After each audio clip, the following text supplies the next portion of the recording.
Soy un ser temido por todos, pero no todos conocen mi pasado.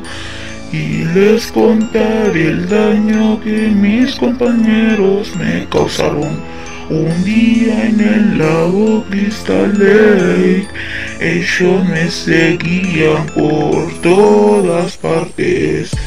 No sabía dónde escabullirme, hasta que ellos me atraparon y al río me empujaron. Intenté resistirme al agua que me hundía, pero finalmente me ahogó.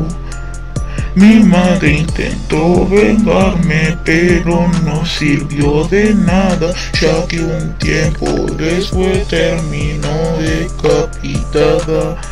Esto hizo que de mi tumba despertara.